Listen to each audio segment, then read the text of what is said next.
கர்த்தர் நல்லவர். வந்திருக்கிற யாவரையும் இயேசு நாமத்தில் வாழ்த்துகிறேன். இந்த மாதத்துக்காக நான் காத்து ஜெபித்து கொண்டிருந்த போது ஆவியானவர் எனக்கு ஞாபகப்படுத்தின ஒரு வேத வசனம், என்னாகும் புஸ்தகம் 24ஆம் அதிகாரம் 1ஆம் வசனம். இஸ்ரவேலை ஆசீர்வதிப்பதே கர்த்தருக்கு பிரியம். இஸ்ரவேலை ஆசீர்வதிப்பதே கர்த்தருக்கு பிரியம். சத்தமா கரங்களை தட்டி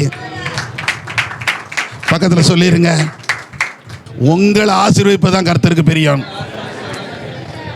நம்மை ஆசீர்வதிப்பதுதான் கர்த்தருக்கு பிரியம். சத்தமா ஆமென். நம்மை ஆசீர்வதிக்கணும் கர்த்தர். அல்லேலூயா. தேவனுக்கு எது பிரியம்? நம்மை ஆசீர்வதிக்கணும். அன்றைக்கு செல்லப்பிள்ளை யார் தான்? இஸ்ரவேலர்கள். இன்றைக்கு செல்லப்பிள்ளை யார் தான்? சொல்லுங்களேன், சொல்லுங்களேன். எங்கள் பாப்பா சொன்ன மாதிரி சொல்லுங்களேன். எப்படி சொல்லுவா? நான் தான். எங்கள் லைரா லைரா யாருப்பா? நான் தான். எங்கள் தங்க யார்? நான் தான் அப்படின்பா. எங்கள் அழகு செல்ல யார்? நான் தான் அப்படி. அதாவது அதை சொல்கிறதே ஒரு இனிமையாக இருக்கும். நான் தான் அப்படின்னு சொல்கிறேன். நான் எதுக்கு சொல்கிறேன்னா, அதே போல் தான் நம்ம ஆண்டு. நம்ம அதெல்லாம் நான் எதுக்கு நான் சொல்கிறேன்னா, அப்போ இந்த குழந்தைகள் சொல்லுவ பார்த்து நம்ம ரசிக்கும் பார்த்தீங்களா, நம்ம கேட்டு கேட்டு சந்தோஷப்பட. இதே மாதிரி தான் நம்மளை பார்த்து அவர் சந்தோஷப்பட்டுட்டு இருப்பார். நம்ம 90 வயசு 100 வயசு 120 வயசு எத்தனை வயசானாலும் அவருக்கு நம்ம குழந்தைகள் தான். எல்லாரும் அவருக்கு குழந்தைகள். அதனால் நம்மை பார்த்து நம்ம பேசுகிறதையும் நம்ம பாடுறதையும் நம்ம சொல்கிற வார்த்தைகளையும் பார்த்து பார்த்து அவர் என்ன செஞ்சிட்டு இருக்காரு? சந்தோஷப்பட்டு. இதை அனுபவிக்கணுங்க. நம்ம தேவன் எப்படி உயர்த்திக்கிட்டு இருக்காரு, எவ்வளோ நான் சந்தோஷப்படுறேன். நிறைய பேருக்கு அந்த பாக்கியம் கிடைக்கல. போகிறாங்க, இப்படி பார்க்காங்க, போயிடுறாங்க. நம்ம அவர்கிட்ட பேசுவதற்கு பாக்கியம், அவர் சத்தத்தை கேட்பதற்கு பாக்கியம் உலகத்தில் வேறு எந்த இடத்துல இது கிடைக்காது. கர்த்தரிடத்தில் மட்டும்தான் கிடைக்கும். ஆமென். நிறைய இடத்துல போயிட்டு என்ன செஞ்சுட்டு இருக்காங்க? ஐயா பார்த்துக்கோப்பா, நான் அப்படி இருக்கேன் அப்படின்ட்டு போயிருந்தாங்க. நம்ம அப்படிலாம் சொல்ல வேண்டியதில்லை. ஐயா பார்த்துக்கண்ணா, நான்டா இருக்கேன்டா கூட அப்படின்னு சொல்லிட்டு அவர் நடத்திட்டு போயிட்டே இருக்கிறார். சத்தமாக சொல்லுங்கள். ஆமென். கேட்பதற்கும் பேசுவதற்கும் உரிய என்ன உண்டு? எல்லா வல்லமை உள்ள தேவனை நம்ம ஆராதித்து கொண்டு இருக்கிறோம். அல்லேலூயா. கர்த்தர் நல்லவர். நல்லா கவனிச்சுக்கிடுங்க. இஸ்ரவேலை ஆசீர்வதிப்பது ஏன் கர்த்தருக்கு பிரியம்? ஏங்க பிரியம் அப்படின்னு சில காரியங்களை பார்த்துருவோம். அருமையானவர்களே, நீங்கள் முதலாவது பார்த்தீங்கன்னா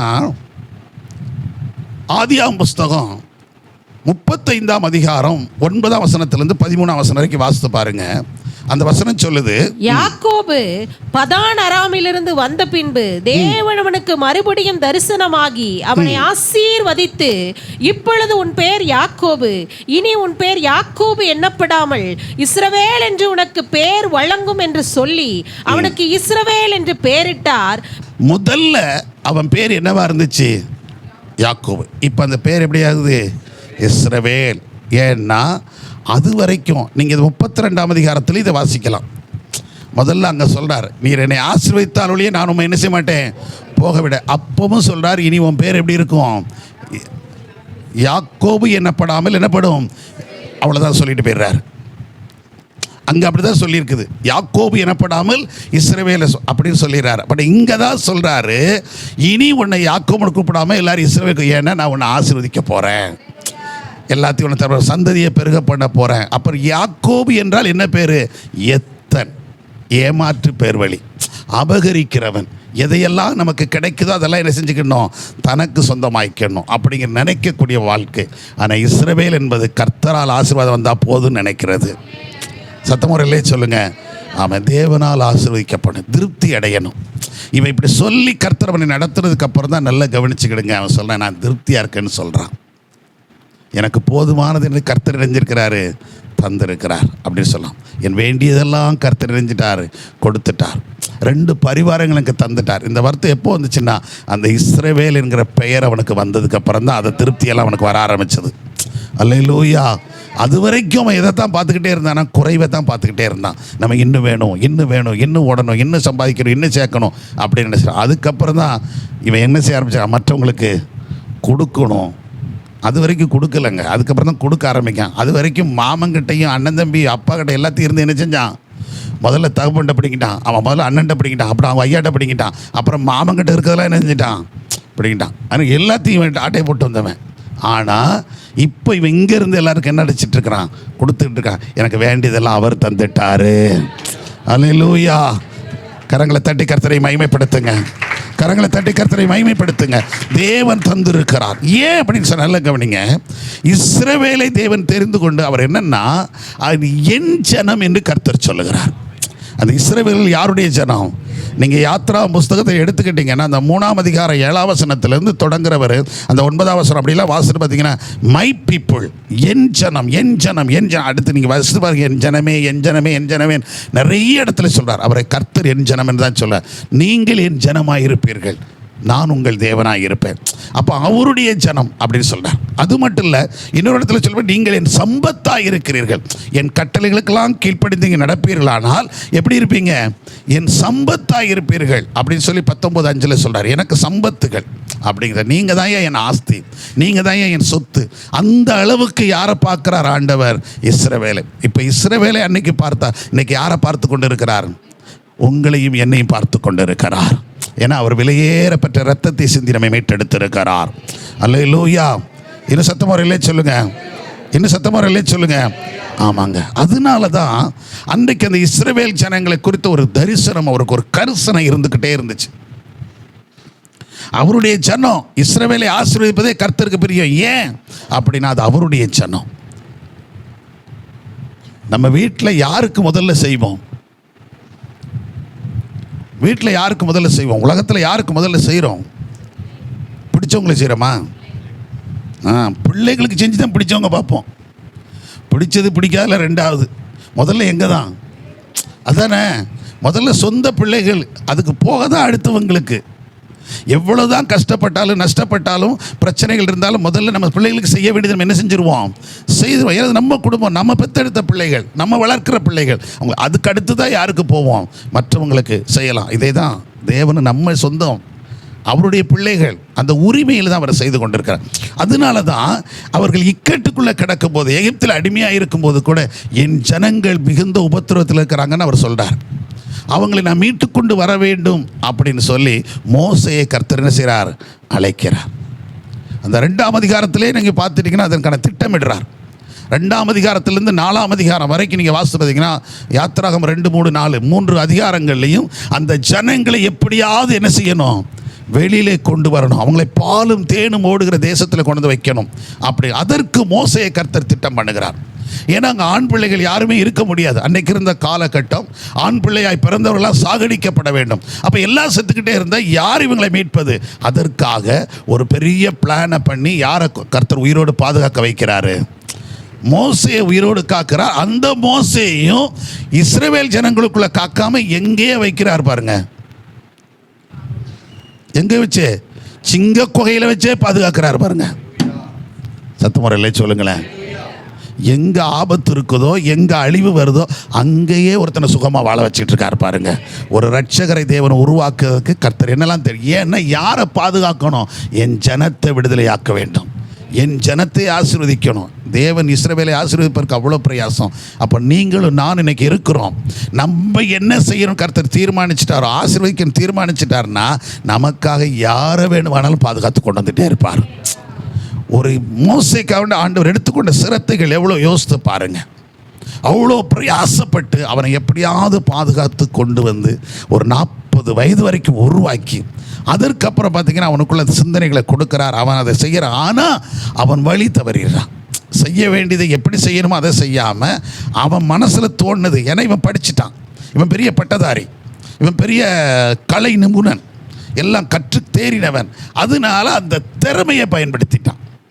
போட்டுடலாண்டா எல்லாவனையும் அப்படின்னு சொல்லிட்டு எத்தனை பேரை வெட்டிட முடியும்? யோசித்து பாருங்க. ஒருத்தனையா எத்தனை வெட்டிகிட்டே தெரிய முடியுமா? சிந்திச்சு பாருங்க. இவன் அப்படி தான் எடுத்துட்டான். ஏன்னா இவன் படித்தது ஃபுல்லாக போர்க்களத்தில். இவன் ராஜா மகன் இல்லை, இவன் பிரபு இல்லை. அப்போ இவன் பிரபுவாக இருக்கிறதுனால இவனுக்கு எல்லாம் என்ன செய்யும்? கலை நுணுக்கங்கள் அத்தனை தெரிஞ்சதுன்னா இதை கொண்டு ஜெயிக்கலாம் அப்படிங்கிற தீர்மானித்தான். ஆனால் அது அல்ல தேவனுடைய திட்டம். அவருடைய திட்டம், அவருடைய சித்தம் மாத்திரம்தான் நிறைவேற்றப்பட வேண்டும்.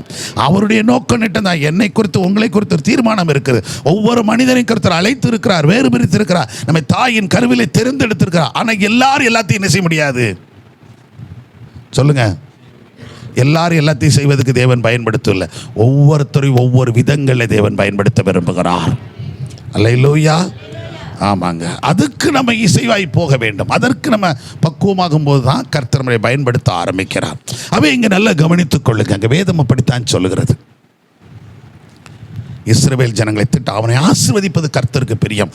அதற்காக மோசையை அவர் எங்கேயே வைத்து பாதுகாத்தார்னா அரண்மனையிலேயே அவனை வாழ வைத்து பாதுகாத்தார்.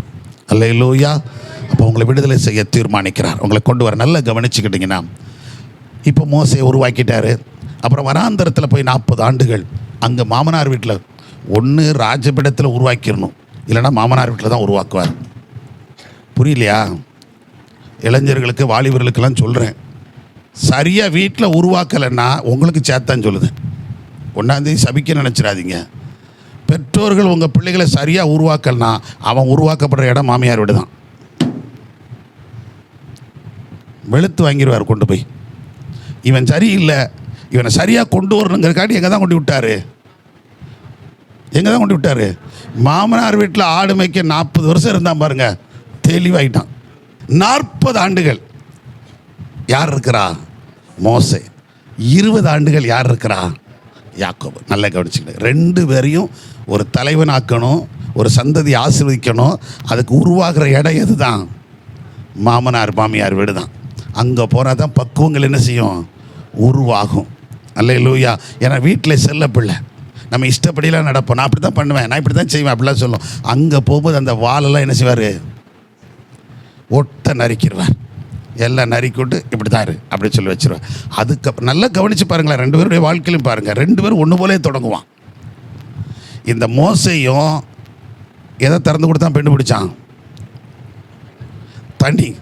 இவரு எதை தான் பார்த்தீங்களா? 2 பேருக்கு லைஃப் எப்படி இருக்கு பாருங்க. 2 பேரும் ஊர் விட்டு ஓடுறான். 2 பேரும் ஒன்று போல இடத்த திறந்து கொடுக்கான். துறவு கிணத்தை திறந்து தண்ணி கொறி ஊற்றுறான். 2 பேரும் தண்ணி திறந்து கொடுத்ததே எதுக்கு தான்? வீட்டில் ஒன்று ஆட்டையை போடத்தான். ஆமாம், தெளிவாக இருந்தான் பாருங்க. இவனும் போய் அங்கே பிடிச்சிக்கிட்டான். அப்போ இவனும் போய் அதனால் எங்கேயா கிணத்துல தண்ணி திறந்து விட்டுலான்னு பார்த்துறாதுங்கடோ. ஆமாம், பார்த்துக்கிடுங்க. அங்கே போய் தண்ணி திறந்து விட்டா அவன் அப்புறம் மாமனார் வீட்டில் நீங்கள் மாடு தான் மேய்க்க வேண்டியது இருக்கும். அதனால் அவங்களாவது ஆடு மேய்ச்சி சம்பாதிச்சிட்டாங்க. சரி, நல்லா கவனிங்க. 2 பேர் போகிறாங்க. 2 பேருடைய வாழ்க்கை எடுத்துக்கிடுங்க. உருவாகிற இடம் சில நேரங்கள் அப்படி தான் உருவாக்குவாருங்க. ஏன்னா அவருக்கு தேவை இவர்கள் மணியாக முத்துக்களாக மாற வேண்டும். அது எங்கேருந்து மாறினான்னு கர்த்தர் கொண்டு வந்துடுவார். அல்லேலூயா. சத்தமரலே சொல்லுங்க. அருமையானவர்களை நல்லா அவங்களை உருவாக்கி கொண்டு வந்து நிலைநிறுத்தி அதற்கப்புறம் மீட்கிறார். சரி, இப்போ வந்தாச்சு. வந்ததுக்கப்புறம் நீங்கள் வரிசை வாஸ்து பார்த்தீங்கன்னா 7ஆம் அதிகாரத்தில் தொடங்குகிற ஆண்டவர் 12ஆம் அதிகாரம் வரைக்கும் எகிப்தை படாத பாடுபடுத்திடுறார். யாருக்காக? இஸ்ரவேலுக்காக. கரங்களை தட்டி கர்த்தரை மகிமைப்படுத்திருங்க.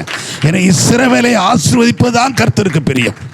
அப்போ இஸ்ரவேல் ஆசீர்வதிக்கப்பட வேண்டுமானால் அவன் விடுவிக்கப்பட வேண்டும். அவன் விடுவிக்கப்பட வேண்டுமானால் அவனை கட்டி வைத்திருக்கிறவனை என்ன செய்யணும்? சும்மா விடக்கூடாது. அந்த அளவுக்கு 7ஆம் அதிகாரத்திலேருந்து 12ஆம் அதிகாரம் வரைக்கும் 10 விதமான வாதைகள் மறுபடி அடித்து எல்லா வாதைகளை கொடுத்து பிள்ளைகள் தலைப்பிள்ளைகள் வரைக்கும் என்ன இருந்தது? சாகு. அந்த அளவுக்கு எல்லாத்தையும் நடத்தி அப்புறம் இஸ்ரவேல் ஜனங்களை கொண்டு வரார். அப்புறம் வெளியிலே கொண்டு வந்ததுக்கப்புறம் அப்படியே பாருங்கள் எப்படி இஸ்ரவேலை ஆசீர்வதிப்பது. நான் சொல்ல நல்லா புரிஞ்சுக்கிடுங்க. இஸ்ரவேலை ஆசீர்வதிப்பது தான் பிரியம். அப்போது ஒருத்தர் மேலே எவ்வளோ கருசனையாக இருக்கிறார் பாருங்கள். அவங்கள செய்து வெளியில் கொண்டு வந்து அதுக்கப்புறம் 13ஆம் அதிகாரத்தில் நீங்கள் வாசித்து பார்த்தீங்கன்னா அந்த கடைசி வசனத்தில் வாசிக்கும்போது சொல்லப்பட்டிருக்கு, அவங்களை வழி நடத்துவதற்காக தினந்தோறும் எதை அனுப்பிக்கிட்டே இருந்தாராம்? அக்கினி ஸ்தம்பத்தையும் மேக ஸ்தம்பத்தையும். யோசித்து பாருங்கள், கொஞ்சம் யோசிங்க. உங்களை ஆசீர்வதிக்கணும்னு தீர்மானிச்சிட்டாரா? என்னை ஆசீர்வதிக்கணும்னு தீர்மானிச்சிட்டார். இந்த மாதம் 10ஆவது மாதம் நம்மை ஆசீர்வதிப்பதான் கர்த்தருக்கு பிரியம். அப்போ நமக்காக எல்லா சூழ்நிலையும் மாற்றுவாருங்க. சத்தமா எங்கெங்கே அடிமையாக இருக்கிற எல்லா அடிமைத்தனத்தை நொறுக்கிடுவார். அடிமைத்தனத்திலிருந்து விடுதலையாக்கி கொண்டு வருவார். அல்லேலூயா. விடுதலையின் தேவன் நம்ம கூட இருக்கிறார்.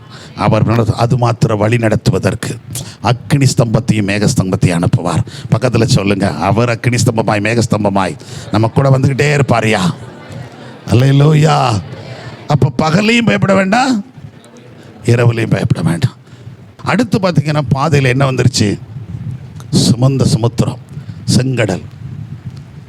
இவங்க பயப்படுறாங்க. ஆனால் அவர் அதில் அழைத்தவருக்கு தெரியும், அது சிவந்த சமுத்திரமாக இருந்தாலும் சரி, யோர்தானாக இருந்தாலும் சரி, எரிகோவாக இருந்தாலும் எதை தகர்த்துட்டு எப்படி கூட்டு போடுமோ கர்த்தர் கூட்டிகிட்டு போயிடுவாருங்க. அல்லேலூயா.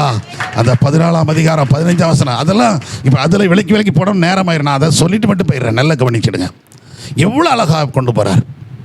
அதற்காக அந்த சிவந்த சமுத்திரத்தை பிளப்பதற்காகவே அந்த அக்கினி ஸ்தம்பம் மேகஸ்தம்பம் அப்படி டக்குன்னு டேன் ஆகுது.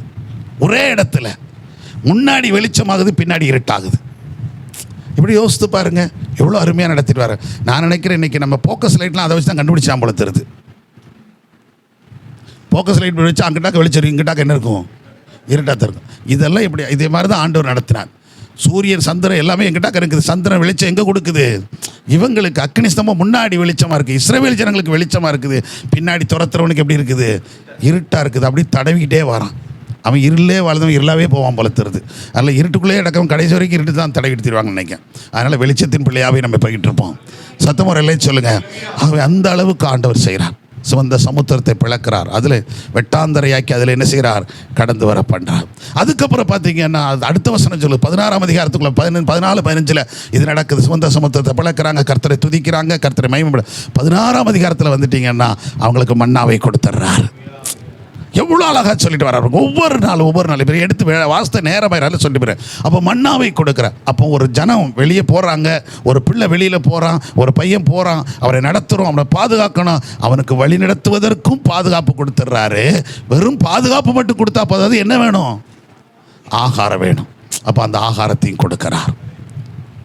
16ஆம் அதிகாரத்தில் மன்னா பொழிகிறது. 17ஆம் அதிகாரத்தில் கண்மலை பிளந்து என்ன கொடுக்குறாரு? தண்ணீர் கொடுக்கிறார். அவங்களுக்கு தாகத்தையும் தீர்க்கிறார். இப்படியே தொடர்ந்து வாசிட்டு வரேன். அது மாத்திரம் இல்லை, இன்னும் என்ன வந்துச்சு? அவங்களுக்கு காடைகளும் கிடைத்தது. அவங்களுக்கு காலையில் மன்னா பொழிந்தது, மாலையில் என்ன வந்துச்சான்? காடைகள் வந்துச்சான். இதெல்லாம் நடந்துக்கிட்டே இருந்துச்சு. இது அப்படி கொஞ்சம் டேன் ஆயிடுச்சு. நல்லா கவனிச்சிங்கன்னா, இந்த காலையில் மன்னா, மாலையில் காடைகள். அப்போ சாயந்தரம் தான் என்ன சாப்பிட்ருக்காங்க? கறி சாப்பிட்டு. ஆனால் இப்போ நம்ம டாக்டர்லாம் என்ன சொல்லிட்டு இருக்கிறாங்க? காலையில் வெயிட்டாக சாப்பிடுங்க, நைட்டில் லைட்டாக சாப்பிடுங்க.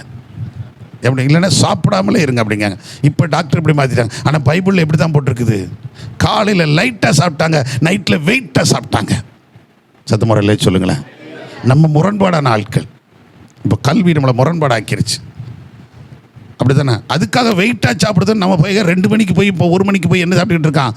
ஐடி ஃபீல்டில் முடிச்சுட்டு வந்துட்டு பிரியாணி தின்னுட்டு இருக்கிறான். அது மிகப்பெரிய டேஞ்சர். 1 மணிக்கும் 2 மணிக்கும் புரோட்டாவும் சிக்கனும் மட்டனையும் போய் செஞ்சுட்டு இருக்காங்க. சாப்பிடுவது எப்போ? மாலை நேரங்களில் சாப்பிட தப்பு கிடையாது.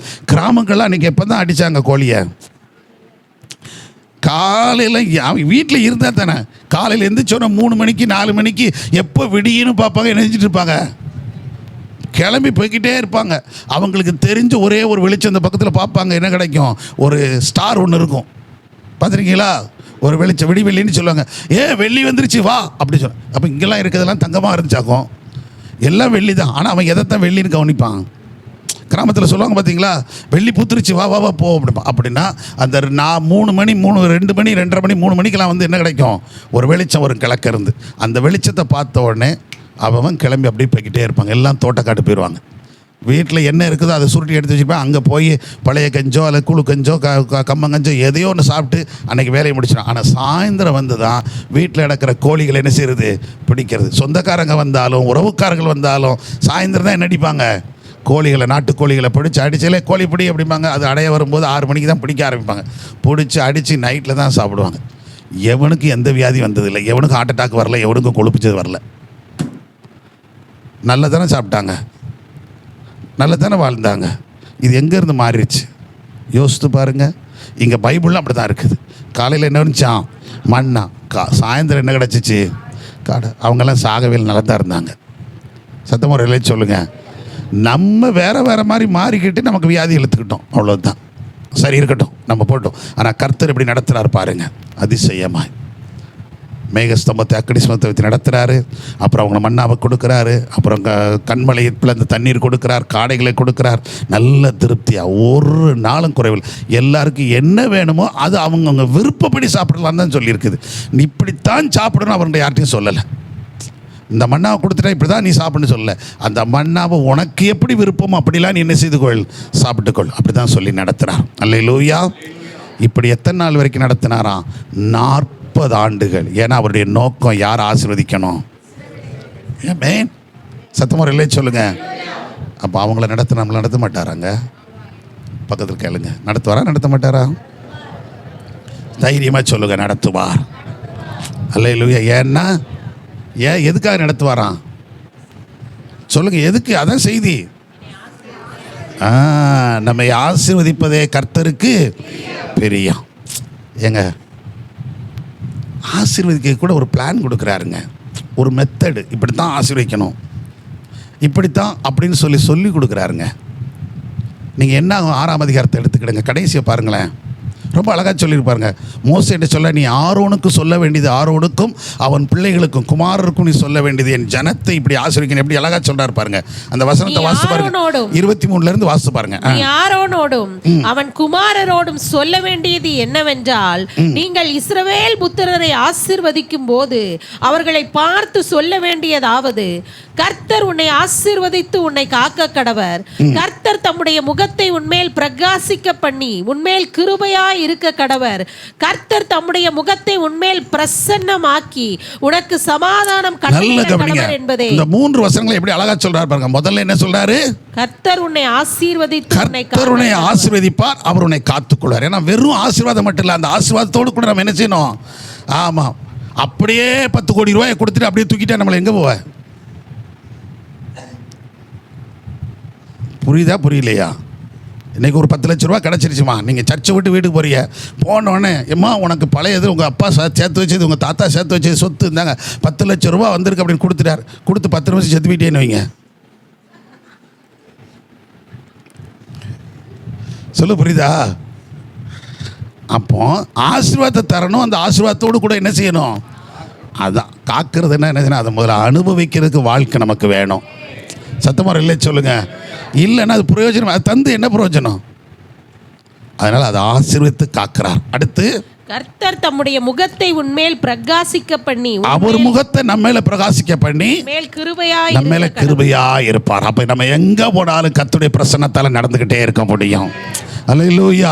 கிருபை நம்மை தாங்கிக் கொள்ளும். அடுத்து சொல்லப்பட்டிருக்குது, கர்த்தர் தம்முடைய முகத்தை உன்மேல் பிரசன்னமாக்கி உனக்கு சமாதானம் கட்டளையிடுவார். அல்லேலூயா.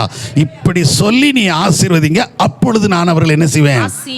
எப்படி சொல்றாரு பாருங்க. நீ இப்படி ஆசீர்வதிச்சிடா, நான் என் ஜனத்தை ஆசீர்வதிக்க போறேன். அல்லேலூயா. எப்படிலாம் ஆசீர்வதிப்பார் தெரியுமா? யாத்ராகம புஸ்தகம் 20ஆம் அதிகாரம் 24ஆம் வசனம் சொல்லுது. எப்படி ஆசீர்வதிக்கிறான்? நான் வந்து உங்களை ஆசீர்வதிப்பேங்கிறார். பக்கத்தில் பார்த்து சொல்லுங்க, அவர் வந்து நம்மை ஆசீர்வதிப்பார். கரங்களை தட்டி கர்த்தரை மகிமைப்படுத்துங்க. நீங்க போய் தேட வேண்டாம். என்னை ஆசீர்வதின்னு ஊர் விட்டு ஊர், அங்கேருந்து இங்கே போய் அங்கெல்லாம் தேட வேண்டாம். இருக்கிற இடத்துல கர்த்தரை மகிமைப்படுத்திட்டு மட்டும் இருங்க. என் நாமத்தை பிரஸ்தாபப்படுத்தி எந்த ஸ்தானத்தில் நான் வந்து என்ன செய்வேன்? ஃபர்ஸ்ட் அவர் சொல்கிறது அதுதான், நான் வந்து ஆசீர்வதிப்பேன்பா. எவ்வளோ பெரிய காரியம் பாருங்க. நம்ம தேடி போய் ஐயா நிற்க வேண்டியதில்லை. என்னை ஆசீர்வதிச்சு எங்கேயாவது ஆசீர்வதிச்சிட மாட்டீரா, இப்படி ஆசீர்வதிச்சிட மாட்டா, தேடிட்டே தெரிய வேண்டியதில்லை. நாம் கர்த்தரை மட்டும் மகிமைப்படுத்திகிட்டே இருந்தால் போதும். அவரை மட்டும் மேன்மைப்படுத்திகிட்டே இருங்க. எவ்வளவு ஜெபிக்க முடியுமோ, எவ்வளவு துதிக்க முடியுமோ, எவ்வளோ பாட முடியுமோ, எவ்வளோ மகிமை செய்துக்கிட்டே இருங்க. கர்த்தர் ஆசீர்வதிச்சிருவார். பக்கத்தில் சொல்லுங்கள், இன்னைக்கு அதை செய்வார் உங்களுக்கு. இந்த மாதம் அதற்கான மாதம் நம்மளை வந்து தேவன் ஆசீர்வதிக்க போகிறார். அல்லேலூயா. விசுவாசத்தோடு சொல்லுங்க, தேவன் நம்ம வந்து ஆசீர்வதிக்கணுங்க. அல்லேலூயா. நம்ம இருக்கிற இடத்துல அப்படிதான் சொல்றாரு, நீ இருக்கும் ஸ்தலத்தில் வந்து தான் நான் உன்னை ஆசீர்வதிப்பேன்னு சொல்றாரு. நம்ம தேடி வந்து ஆசீர்வதிக்க போகிறார். அது மாத்திரமல்ல, நம்ம வந்து சொல்லிக்கிட்டே போயிட்டே இருக்கலாங்க. அது மாத்திரம் இல்லை, என்ன சொல்றார்? நீங்கள் 23 அதிகாரத்தில் யாத்திராம் வாசித்தீங்கன்னா 25, 26 வாசித்து பார்த்தீங்கன்னா, நான் உன் அப்பத்தையும் தண்ணீரையும் என்ன செய்வேன்? ஆசீர்வதிப்பேன். அழகா சொல்றார், நான் வந்து ஆசீர்வதிப்பேன். வந்து ஆசீர்வதிக்கிற தேவன் முதல்ல என்னத்தை ஆசீர்வதிக்கிறாராம்? அப்பது முதல்ல அதானங்க நமக்கு எது முக்கியம்? சாப்பாடு தான் முக்கியம். அப்போ முதல்ல அவர் ஆசீர்வதிக்கிறதே நம்ம அப்பத்தையும் தண்ணீரையும் தான் ஆசீர்வதிக்கிறார். அல்லேலூயா. அப்போ குறைவு இருக்கக்கூடாது. எந்த சூழ்நிலையிலும் நம்ம அப்பத்துக்காக இறந்து என்ன செய்யக்கூடாது? தெரியக்கூடாது. அப்படித்தான் சங்கீதம் சொல்லுகிறது, நீதிமான் சந்ததி அப்பத்துக்கு என்ன செய்வதில்லை? இறந்து தெரிவதில்லை. அப்போ கர்த்தருடைய பிள்ளைகள் ஒரு காலமும் நீங்கள் அப்பத்துக்காக யாருக்கிட்டையும் போய் எங்களுக்கு சாப்பாட்டுக்கு வழி இல்லை, தண்ணிக்கு வழி இல்லை, ஏதாவது செய்யுங்க, ஏதாவது கேட்க வேண்டியது கிடையாது. இன்றைக்கி பல நாடுகளில் சாப்பாட்டுக்காக என்ன செஞ்சுட்டு இருக்காங்க? கெஞ்சிக்கிட்டு இருக்கிறத நம்ம பார்க்குறப்ப காசா போன்ற இடங்கள்லாம் யுத்த காலத்தில் கிடக்கிற ஜனங்களெல்லாம் பார்க்கும்போது பல நாடுகளுக்குள்ள குழப்பங்கள், நிறைய இடங்களில் உள்நாட்டு பிரச்சனைகள். அப்போ அந்த உள்நாட்டு பிரச்சனைகளை எதனால் வந்துன்னா பொருளாதார பிரச்சனையால் தான் உள்நாட்டு குழப்பங்கள் வெடிப்பு உண்டாகிடுச்சு. அங்கே மக்கள் கொந்தளிக்க ஆரம்பிச்சிட்டாங்க. ஏன்னா போதுமானது கிடையாது. வருமானம் கிடையாது, போதுமான சம்பளம் கிடையாது, போதுமான காரியங்களை செய்ய, ஆனால் தேவன் நம்மை நடத்தி கொண்டிருக்கிறார். சத்தமுறை இல்லை சொல்லுங்க. ஆமாவா இல்லையா? அவர் நடத்துவார். அப்பத்தையும் தண்ணீர், ஒருத்த மனுஷனுக்கு அப்பமும் தண்ணீர் நிறைவாக இருந்துச்சுன்னா அவனுக்கு என்ன வராது, இது குறைவே இருக்க, அவன் நிறைவாயிருவான். அல்லேலூயா. அப்பத்தையும் தண்ணீரை ஆசீர்வதிப்பார். அதோடு கூட சேர்த்தேன்னா அப்பமும் தண்ணீரும் சேர்ந்து நல்ல நிறைவாக இருந்துச்சுன்னா, சாப்பாடு நல்ல ஒழுங்காக சாப்பிட்டோம்னா வியாதியே வராது. அப்படி தான் அங்கே சொல்லியிருப்பாருங்க, அப்பத்தையும் தண்ணீரை ஆசீர்வதிப்பேன், வியாதி உன்னை விட்டு என்ன செய்வேன். புரியுதுங்களா? அப்போ வியாதிக்கு காரணமே எங்கே தான் இருக்குது சொல்லுங்களேன். நாம் எடுக்கிற சாப்பாடும் தண்ணியும் தான் வியாதியே. சரியான சாப்பாடு சரியான தண்ணீர் எடுத்து நமக்கு பிரச்சனையே கிடையாது. நம்ம வீட்டில் இருக்கிற சாப்பாடுகள் நம்ம ஒழுங்காக சாப்பிட்டாலே போதும். அல்லேலூயா. சாப்பாடு நேரங்களை வீணடிச்சிடாதீங்க. கரெக்டாக 3 நேரம் சாப்பாடு டைம். சாப்பாடை அன்டைமில் சாப்பிடக்கூடாது. ஒரு நாள் காலையில் 8 மணிக்கு சாப்பிட்றது, ஒரு நாள் 10 மணிக்கு சாப்பிட்றது, இன்னொரு நாள் 11 மணிக்கு சாப்பிட்றது, இன்னொரு நாள் காலைல 6 மணிக்கு சாப்பிட்றது. இப்படி வரக்கூடாது. ரெகுலராக காலையில் 8 மணினா இந்த 8 மணி, 7 மணினா 7 மணி, 9 மணினா 9 மணி, அப்படி சாப்பிட்டு அதுக்கு மேலே போகக்கூடாது. 9 மணியே ஜாஸ்தி தான். எனக்கு தெரிஞ்சு 8-8:30 சாப்பிட்டு முடிச்சோம். ஆனால் நம்ம நிலமை அப்படி தான் சாப்பிடுதோம். 9:30 10 கூட ஆகி போயிடுது, 10:30 11 கூட ஆகி போயிடுது. அதில் மாறு அதை டைம் மாற்றணும். அதே மாதிரி 12 மணிலேருந்து 1 மணிக்குள்ளே அந்த சாப்பாடு டைம் கொண்டு வரணும். அதுக்கப்புறம் ராத்திரி பார்த்திங்கன்னா 6 தான், 6லேருந்து 8 தான். அதெல்லாம் தாண்டக்கூடாது. நம்ம வேலைக்கெல்லாம் போயிட்டு வரதுனால 8 மணி. நம்ம 10 மணிக்கு சாப்பிடலாம் கூடாது. சில 10 மணி 11 மணிக்கெலாம் சாப்பிட்றோம். அந்த லேட் நைட் சாப்பிடும்போது நம்ம என்ன செய்ய முடியாது, இளைப்பாருங்கிற டைம் குறைஞ்சிரும். அப்போ அந்த டைம் ஒரு குறிப்பிட்ட டைம் தான். நம்ம ஃபுட்டு உள்ளே போய் என்ன ஆகணும், டைஜஸ்ட் ஆகிறது ஒரு குறிப்பிட்ட டைம் தான் ஆகும். அதுக்கப்புறம் ஆகாது. நீங்கள் 2 மணிக்கு 3 மணிக்கு மேலே அது டைஜஸ்ட் ஆகாது, அது அப்படியே நிற்கும். நீங்கள் நல்ல டாக்டர்கிட்ட கேட்டு பாருங்கள், நல்ல நியூட்ரிஷன் படித்த டாக்டர்கிட்ட கேட்டு பாருங்க, அவங்க சொல்லுவாங்க அந்த 2 மணிக்கு மேலே ஆக்சுவலாக எது பம்பிங் ஆகாதான், அது எது பண்ணுறது, டைஜஸ்ட் பண்ணுறதுக்கு செரிமான அந்த கருவிகள் இயங்காதான், அது இளைப்பாறிடுமா, அப்படியே சைலண்ட் ஆகிருமா. அப்புறம் அந்த சாப்பாடு அப்போ நமக்கு என்ன, நம்மளுக்கு கணச்சு பாருங்க, ஒரு குறிப்பிட்ட டைமுக்கு முன்னாடி சாப்பிட்டா தான் அது என்ன செய்யும், செரிமானம் ஆகும். அப்போ மீதி இருக்க நேரம்லாம் சும்மா தான் கிடக்கும். அதனால தான் நீங்கள் லேட் நைட்டை சாப்பிட்டுட்டு நீங்கள் திடீர்னு பார்த்தீங்கன்னா அப்படி காலையில் எழுந்திரிச்சு நீங்கள் வாந்தி எடுத்துட்டிங்கன்னா முழு சோறு அப்படியே என்ன செய்யும், வரும். அப்படி பருக்கையாக வெளியே வரும். எதை சாப்பிட்டீங்களோ அப்படி சேரும். காரணம் என்ன, டைஜஸ்ட் ஆகும். இவ்வளோ நேரம் இருந்திருக்க, அதெல்லாம் கேட்க முடியாது. ஏன்னா அதுக்கப்புறம் அது செயல்படாது, அந்த கருவிகள் அப்படி நின்றுக்கிடுமா. அதனால தான் நம்ம எல்லாத்தையும் ஏற்ற வெள்ளை ஏற்ற சாப்பாடு நல்லா சாப்பிடணும். சத்தமுறை இல்லை சொல்லுங்கள். ஆனால் எனக்கு தெரிஞ்சு குறைவு இல்லாமல் சாப்பிடுங்க. நமக்கு எவ்வளோ திருப்தியோ என்ன செஞ்சுருங்க. ஏன்னா வசனம் அப்படி தான் சொல்லுது. ஆண்டவர் எப்படி சொல்லியிருக்கிறாரு, ஏசு எப்படி சொல்லியிருக்காரு, தேவன் எப்படி சொல்லியிருக்கிறாரு, நீங்கள் சம்பூர்ணமாக அப்படி தான். ஏதோ இம்பிட்டு சாப்பிட்டு அப்படி சொல்லியிருக்காரா, ஏதோ இம்பிட்டு சாப்பிட்டு நல்லா இருப்பீங்க அப்படின்னு சொல்லலை. சம்பூர்ண சாப்பிட்டுட்டு உங்களை திருப்தியாய் நடத்தி வந்த கர்த்தரை துதிப்பீர்கள் கம்பீரமாக. அதையும் ஏற்றி சொல்கிறார். சம்பூர்ணமாக சாப்பிடுங்க, கம்பீரமாக துதிங்க. சம்பூர்ண சாப்பிட்டுட்டு அப்படியே சவக்கடங்களை படுத்த மாதிரி படுத்துடக்கூடாது. நல்லா சாப்பிட்டா என்ன வந்துடுது, ஒரே தூங்கிடக்கூடாது. நல்லா சாப்பிடுங்க, நல்லா என்ன செய்யுங்க, துதிங்க. அல்லேலூயா. கர்த்தரை துதிக்கணும். சத்தமாக ஒரு இல்லையே சொல்லுங்க. இதை செய்தால் என்ன வராது, வியாதி விளைக்கிறவர். அது மட்டும் இல்லை, ஆணிலோ பெண்ணிலோ ஆடுகளோ மிருக ஜீவன்களோ என்ன உண்டாவதில்லை, மலடி இருப்பதில்லை. கர்த்தர் அற்புதம் செய்வாருங்க. சத்தமாக இல்லை சொல்லுங்க. தேவன் ஆசீர்வதிக்கிறவர். அடுத்த காரியம் அதான் செய்கிறார். இந்த வசனங்கள்லாம் நம்ம பிடித்து ஜெபம் பண்ணிக்கிட்டே வரணும். நம்முடைய பிள்ளைகள் ஒவ்வொருவருக்காக அதை சொல்லி நீங்கள் தானே சொல்லியிருக்கீங்க, இந்த வார்த்தையின்படி எங்களை நடத்தும் ஆண்டவரே, எங்கள் பிள்ளைகளை நடத்துங்க, எங்கள் சந்ததிகளை நடத்துங்க. அப்படி அறியாமல் உள்ள காலங்களில் ஆண்டவரே இப்படி தான் இருக்குமோ, இப்படி தான் இருக்கும் அப்படின்னு விட்டோம். இப்போ நம்ம வசனத்தை அறிஞ்சிக்கிட்டோம். இனிமேல் யாருக்கும் நம்ம இப்படி அலோவ் பண்ணவே கூடாது. நம்ம ஜெபம் பண்ணிடணும். திருமணம் ஆகிட்டா அப்போ இருந்து ஜெபிக்க ஆரம்பிச்சு இந்த வசனம் சொல்லியிருக்கபடி நீ செய்தரலாம். அதே போல் கருத்தரிக்க ஆரம்பிச்சிருச்சா உடனே நான் சொல்வது அதுதான், அந்த வயிற்று மேலே கை வச்சு என்ன செய்யுங்க, ஜெபம் பண்ணுங்க. நீர் கொடுத்த கற்பத்தின் கனிக்காய் ஸ்தோத்திரம். அல்லேலூயா. அது வளரணும், பெருகணும், கர்த்தருக்காக எழும்பணும். அவை இந்த காரியங்களை கர்த்தர் செய்ய ஆசீர்வதிக்கிறார். அல்லேலூயா. என்ன சத்தமாக சொல்லுங்க. அது மாத்திரமல்ல, 25ஆம் அதிகாரம், இப்படி நம்ம நிறைய சொல்லிட்டே போய் நான் முடிச்சிடறேன். 25ஆம் அதிகாரத்தில் இஸ்ரவேலை ஆசீர்வதிப்பது தான் கர்த்தருக்கு பிரியம். அதுக்கு எதெல்லாம் பண்ணுறாரு பாருங்க, அதுக்கு எப்படி ஆசீர்வதிச்சுட்டு வராரு பாருங்க. நீ இப்படி ஆசீர்வதின்னு ஒருத்தனை சொல்கிறாரு, ஊழியக்காரன் இப்படி தான் ஆசீர்வதிக்கணும்னு சொல்கிறாரு. அதை சொல்லிவிட்டு நானே வந்து ஆசீர்வதிப்பேங்கிறார். அவரே வராரு, வந்து அப்பத்தையும் தண்ணீரை ஆசீர்வதிக்கிறார். அப்பத்தையும் தண்ணீரை ஆசீர்வதிக்கிறவர் வியாதியை விளக்கிறார். வியாதியை விளக்கிறவர் மலடில்லாதபடிக்கு என்ன செஞ்சுக்கிறாரு, பாதுகாத்துக்கிறார். இப்படிலாம் செய்கிறார் பாருங்க. அது மாத்திரம் இல்லை, இப்படி செய்து குடும்பத்தை சந்தோஷமாக வைத்து கொண்டு இருக்கிறவர் என்ன செய்கிறார் அப்படின்னு சொல்லி பார்த்தீங்கன்னா, அவங்க விளைச்சலை நம்ம சாப்பிடணும், நம்ம சுகமாக வாழணும்னா வீட்டில் விளைச்சல் என்ன செய்யணும், பெருகணும்ல, விளைச்சல் வேணும்ல. அந்த விளைச்சல் எப்படி சொல்கிறார் பாருங்க. அவங்க சொல்லும்போது வருஷங்கள் தோறும், அதாவது ஒரு டெய்லி விதைச்சனும் விவசாயம் பண்ணணும். அந்த 25 அதிகாரத்தில் நீங்கள் வாசித்து பார்த்தீங்கன்னா, 6ஆம் வருஷம் விளைங்க, 7ஆம் வருஷம் ஓய்ந்து இருக்கிற வருஷம். 7ஆம் வருஷம் என்னது, ஓய்ந்து இருக்கிற வருஷம். நீங்கள் வீட்டில் வாஸ்து பார்த்துக்கிடுங்க.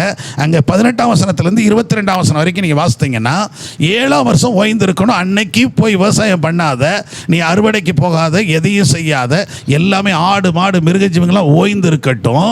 அப்போ அதுக்கு எங்கேயா சாப்பாடு கிடைக்கும் அப்படி நீ கேட்டன்னா, நான் 6ஆவது வருஷத்திலே 3 வருஷத்துக்கான விளைவுகளை தந்து தருவேன் அப்படிங்கிறார். எத்தனை வருஷம் விளைச்சல்? 6ஆம் ஆண்டில் 6ஆம் வருஷத்துக்கான விளைச்சல், 7ஆம் வருஷத்துக்கான விளைச்சல், 8ஆம் வருஷத்துக்கான விளைச்சலை நான் தந்துடுவேங்கிறார். அல்லேலூயா, சத்தமா. லேவியராகமம் 25 என்ன செய்யுது, அப்படி தான் போட்டிருக்கு. லேவியராகமம் 25ஆம் அதிகாரம் அந்த 18ஆம் வசனத்துலேருந்து 22ஆம் வசனம் வரைக்கும் அப்படி தான் போட்டிருக்கு. நான் உன்னை பெருக பண்ணுவேன். சத்தமா. அப்போ என்ன அர்த்தம், நம்ம வீட்டில் பொருளாதார பிரச்சனையே என்ன செய்யாது, வராது, விளைச்சல் வந்துடும். வேலை இல்லையே, அடுத்து என்ன செய்வோம், அடுத்து யோசிக்க வேற, கர்த்தர் தருவாருங்க. ஆமீன். எத்தனை பேர் விசுவாசிக்கிறீங்க? தேவன் தருவார். சிலர் சொல்லுவாங்க, சிலர் ஓடிக்கிட்டே இருப்பாங்க வேகமாக, எவ்வளோ வேலை செய்ய முடியும் செஞ்சுட்டே இருப்பாங்க. சில நாட்கள் வேலைக்கு போக முடியாமல் 1 வாரம் 10 நாள் வீட்டில் படுத்து கிடப்பாங்க. முடியலையா, வேலை இல்லையா, கவலைப்படாதீங்க. சில நேரங்களில் நம்ம எல்லைக்கு மேலே ஓடுதோம் அப்படின்னு தெரிஞ்சு ஆண்டவரே சில வியாதியை கொடுத்து படுக்க வச்சிடுறார்.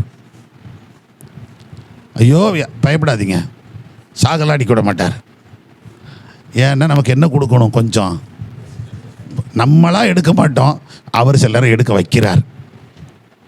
அவ்வளோதான். அப்படி தான் தெரிஞ்சுக்கணும். பாசிட்டிவாகவே திங்க் பண்ணுங்க.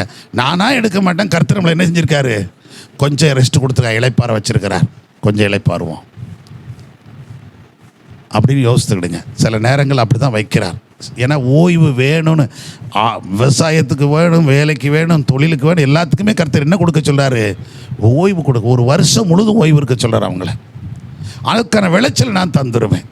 ஞாயிற்றுக்கிழமையும் நான் வேலைக்கு போய் தான் சம்பாதிப்பேன் நினச்சா சம்பாதிக்கலாம், நிலைக்கல. ஞாயிற்றுக்கிழமை துடிதா நிலைக்கக்கூடாது. உட்கார்ந்து பாருங்கள், ஞாயிற்றுக்கிழமை எந்த காரணத்தை கொண்டு நான் ஆலயத்துக்கு போகாமல் வெளியே போக மாட்டேன், என் கர்த்தருடைய சமூகம் தான் எனக்கு முக்கியம், உட்கார்ந்து பாருங்கள், சனிக்கிழமை அதற்கான ரெட்டிப்பான பங்கை கர்த்தர் கொடுத்துருவார். அதுதான் ஆசீர்வாதம். முதல் நாளை நீங்கள் 2 வாரம் செஞ்சு பாருங்கள், 3ஆவது வாரத்திலேருந்து ஆண்டவர் கிரியை செய்ய ஆரம்பிச்சிருவார். உங்களுக்கு அந்த வைராக்கியம் வந்துருச்சுன்னு சொன்னால் அதுக்கு முந்தின நாளே அதற்கு தேவையான பொருளாதாரத்தை கர்த்தர் தந்துடுவார். இங்கே வேதம் அப்படி தான் சொல்லு. ஆண்டவர் சொல்கிறார், 8ஆம் ஆண்டுக்கான ஆசீர்வாதத்தையும் விளைச்சலையும் நான் எப்பவுமே தந்துடுவேங்கிறாரு. ஆறாம், நீங்கள் 8ஆம் ஆண்டில் நீங்கள் விளைய செய்து 9ஆம் ஆண்டில் என்ன செஞ்சு கொள்ளுங்க, சாப்பிட்டுக்கொள்ளுங்க. கர்த்தர் அப்படி செய்கிறார். அல்லேலூயா. ஆமாம், அது மட்டும் இல்லை, நீங்கள் விளைய செய்கிற விளைச்சலை கூட நீங்கள் 6ஆம் அடுத்து 26ஆம் அதிகாரத்துக்குள்ளே போயிட்டீங்கன்னா, அங்கே 1ஆம் வசனத்துலேருந்து நீங்கள் வாசித்து பாருங்கள். விக்கிரகங்களை நீ உண்டாக்காத, நமஸ்கரியாதன்னு சொல்லிட்டு ஓய்வு நாளை பரிசுத்தமாக ஆசரி அப்படின்னு சொல்லி 26ஆம் லேவியர் 26 சொல்கிறார். சொல்லிட்டு என்ன சொல்கிறார் அப்படின்னா, அப்பொழுது உனக்கு நான் என்னத்தை திறப்பேன், ஏற்ற காலத்திலே வானத்தை திறந்து என்னத்தை பெய்ய பண்ணுவேன், மழையை பண்ணுவேன், விளைச்சல் இருக்கும். அந்த விளைச்சலும் எப்படி இருக்குன்னு சொல்றாரு, திராட்சைப்பழம் பறிக்கும் காலம் வரைக்கும் போரடிக்கும் காலம் இருக்கும், விதைப்பு காலம் வரைக்கும் திராட்சைப்பழம். எப்படி ரொட்டீனா இருக்கிறார் பாருங்க. ஏன்னா நம்ம இதெல்லாம் நமக்கு உங்களுக்கு இருக்கிற பெரியவங்களுக்கு தெரியும். ஒருவேளை இங்கே இருக்க முன்னாடி உட்காந்து சின்னவங்களுக்கு தெரியாமல் இருக்கலாம், ஆனால் வயசு மூத்தவங்களுக்கு தெரியும். என்னை விட வயதில் மூத்தவங்களுக்கெல்லாம் இங்கே இருக்கிறீங்க. அப்போ அந்த வயதில் மூத்தவங்களுக்கெல்லாம் தெரியும். ஒரு 40-50 வருடத்துக்கு முன்னாடி நம்ம ஊரில் இந்த விளைச்சல் இருந்துச்சா இல்லையா? ஒருத்தருடைய தோட்டமும் என்ன செய்யாது, காலியாக கிடைக்கவே கிடைக்காது. ஏதோ ஒன்று நடிச்சுக்கிட்டே இருப்பாங்க, போட்டுக்கிட்டே இருப்பாங்க. நெல் போடுவாங்க, நெல் முடிஞ்சோடனே அடுத்த நிமிஷம் ஒரு பக்கம் உளுந்து போடுது ஒரு பக்கம் இருக்குது, இன்னொரு பக்கம் பார்த்திங்கன்னா இந்த பக்கம் பயிர்களை போடுவாங்க, மிளகான் போடுவாங்க, அப்புறம் பருத்தி போடுவாங்க, அப்புறம் இப்படி எதையோ ஒன்று என்ன பண்ணிக்கிட்டே இருப்பாங்க. அந்த வயலில் விளைச்சல் வந்துக்கிட்டே இருக்கும். ரொட்டீனாக 365 நாள் நம்ம ஆட்களுக்கு என்ன கிடச்சிக்கிட்டே இருக்கும், வேலை இருந்துக்கிட்டே இருக்கும், போய்கிட்டே இருப்பாங்க எல்லா வேலையும். அதாவது தோட்டம் வச்சிருக்கிறவங்களும் சரி, தோட்டங்களே இல்லாதவங்களுக்கும் என்ன இருந்துகிட்டு தான் இருக்கும், வேலை இருந்துட்டு. இன்றைக்கி இந்த தோட்டத்தில் வேலை பார்க்க, நாளைக்கு அந்த தோட்டத்தில் வேலை பார்க்க, ஏதோ ஒரு வேலை பார்த்துக்கிட்டே இருப்பாங்க. ஒரு நாள் இன்றைக்கி பாதி வீட்டில் சுற்றிட்டு தெரியுது, எல்லாம் செல்ஃபோன் வச்சுட்டு இருக்குது. வாலிகப்பேலும் செல்ஃபோனை தான் தெரியுதான், கேடுகளும் இதத்தோடு தான் தெரியுது, செல்ஃபோனை வச்சுட்டு. ஆடு மேய்க்கன்னு சொல்லிட்டு அது எங்கேயோ போய் அடுத்த தோட்டத்தில் மேய்ஞ்சிட்டு கிடக்கு. இவங்க என்ன பார்த்துக்கிட்டு இருக்காங்க, செல்லை நோண்டிக்கிட்டு இருக்காங்க. இப்படி போய் கீழ்த்தரமாக போயிடுச்சு. நல்லா கவனிங்க, அந்த விளைச்சல் அற்று போயிடுச்சு. ஆண்டவர் சொல்கிறாரு, விளைச்சல் குறையாதபடி தந்துக்கிட்டே இருப்பேன். சத்தமுறையிலே சொல்லுங்கள். பெற்றோர்களுக்கு நான் சொல்கிறேன், உங்கள் உழைப்பு, நீங்கள் கஷ்டப்பட்டு உழைக்கிறீங்க, சம்பாதிக்கிறீங்க, செய்கிறீங்க, நீங்கள் என்னைக்கு டவுனாக போகிறீங்கன்னு தெரியுதோ அதுக்குள்ளே உங்கள் பிள்ளைகளை சம்பாதிக்க கர்த்தர் வச்சிருவார். செய்வாரா செய்ய மாட்டாரா? அடுத்து அவன் சொல்லுவான், ஏப்பா பெசாக்கில் இருங்கம்மா, ஏம்மா நீங்கள் இருங்க நான் பார்த்துக்கிறேன் அப்படின்னு சொல்லி. அதுதான் தேவன் நமக்கு கொடுக்கறது.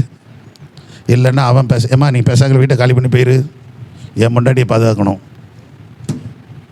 அது தேவன் நமக்கு கொடுக்குற பிள்ளைகள் அல்ல, அது உலகத்தானுக்கு.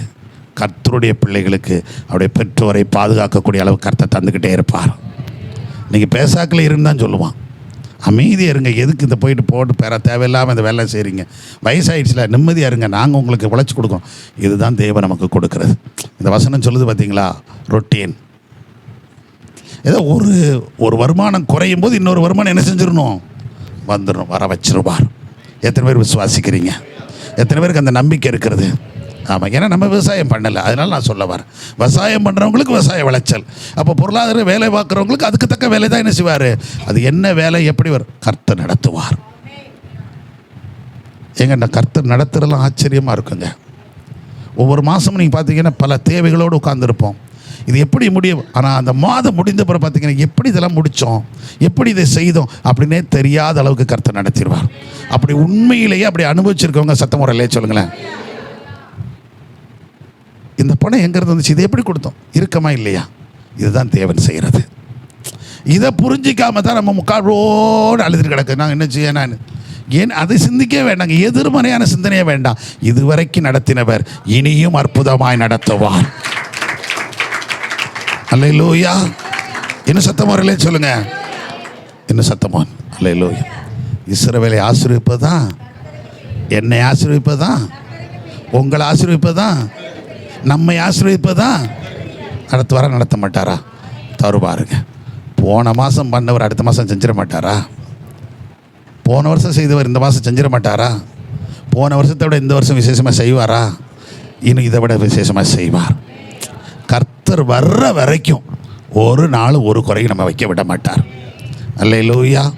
அது அப்பத்துக்கானாலும் தண்ணீருக்கானாலும் சரீரத்தில் எதனாலும். இதெல்லாம் இங்கே நான் என்ன சொல்கிறேன்னா, ஆண்டவர் சமூகத்தில் நீங்கள் வைத்து இதற்காக கர்த்தர் ஸ்தோத்திரம் பண்ணுங்க. கடந்த வாரம் அருமையான சகோதரி சொல்ல நீங்கள் கேட்டீங்க. நான் எல்லாத்துக்கும் என்ன தான் செஞ்சிட்டே இருந்தேன், ஸ்தோத்திரம் பண்ணிக்கிட்டே இருந்தேன். எல்லாத்துக்கும் இந்த வியாதியிலேருந்து என்னை விடுதலை ஆக்கினதுக்காக ஸ்தோத்திரம். வியாதி இருக்கும்போதே அதை தான் செய்தேன்னு சொன்னாங்க. கொடூரமான வியாதி, மரணத்துக்கு எதுவான வியாதியிலிருந்தும் இன்றைக்கி அநேகருக்கு பிரயோஜனமான பாத்திரமாக பயன்படுத்திட்டு வரார். அப்போ அந்த கொடிய தரித்திரம், அந்த சூழ்நிலையிலும் அந்த கொடிய தரித்திரத்தில் நான் என்ன செஞ்சுட்டு தான் இருந்தேன், எனக்கு கிடைக்கிறத நான் கொடுத்துட்டு தான் இருந்தேன். ஆண்டவர் அதை விட 10 மடங்கு 100 மடங்கு எனக்கு தந்துக்கிட்டே இருந்தார். இதுதான் சாட்சி. நானே இப்படி தான் வச்சு, அப்போ அவன் இம்புட்டையிலே நின்றுன்னு விட்டுருவார். புரியுதுங்களா? நம்ம ஒவ்வொரு நாளும் எதில் கணக்கு பார்க்குறோம் கர்த்தருக்கு அடுத்த காரியத்தில். நானே இப்படி தான் வச்சு, யோசிக்காதீங்க. யாராவது ஒருத்தர் கேட்டாங்களா, இந்த சாப்பிடுப்பா கொடு, போய்கிட்டே இரு, நல்ல தண்ணி கொடுங்க, நல்ல சாப்பாடு கொடுங்க. அவன் முகம், அவன் யாருன்னே தெரில, அவனுக்கு கொடுத்துருங்க, அவன் பாட்டு போய்கிட்டே இருக்கட்டுமே. வீட்டில் வந்து ஒருத்தன் கேட்குறான், ரோட்டில் இருக்கிறீங்க, டீ குடிக்க அழைக்க போகிறீங்க, திடீர்னு எனக்கு ஒரு டீ வாங்கி. அவன் குடிகாரனா கொலகாரனா கூட நமக்கு தெரியாது.